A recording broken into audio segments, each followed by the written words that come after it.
मुझे एक शोरूम के मालिक की कॉल आई, कहने लगे मुफ्ती साहब I want to show you my showroom, आप प्लीज आ सकते हैं। मैंने कहा जी इंशाल्लाह मैं कल चक्कर लगाता हूँ। I went to his office.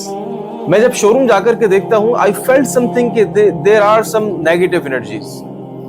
वहां पे जाने के बाद उन्होंने बताया कि जी समझ से बाहर है कि एक ऐसा डाउनफॉल आया है, मुस्तकिल हमारी सेल्स डाउन हो रही हैं और समझ से बाहर है, कोई नजर का मामला है या क्या ऐसी चीज हो गई है सुभान अल्लाह, और सारी चीजें एक साथ स्ट्रक हो गई हैं। अच्छा, कारोबारी लोग जानते हैं कि एक जगह पे अगर नुकसान हो रहा है तो दूसरी जगह का नफा उसको पूरा कर देता है। It happens.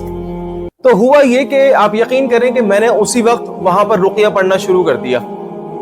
मैंने रुकिया पढ़ा और पढ़ने के बाद मैं अपने घर पर आ गया और उस दिन काफी मैं लेट भी हो गया था। I was having my lunch in my home. उसी वक्त उनकी कॉल आई मेरे पास। मैंने सोचा अल्लाह खैर करे। मैंने कॉल रिसीव की और रिसीव करने के बाद मैंने पूछा जी सब खैरियत।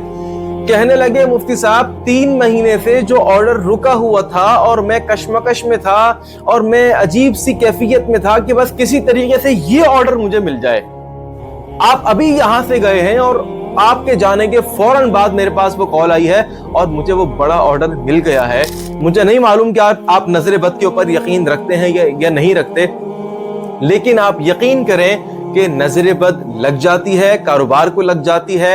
आपकी बड़ी से बड़ी कंपनी हो, आपकी फैक्ट्री हो, आपकी सेल्स हो, एनीथिंग, नजर बद लग जाती है।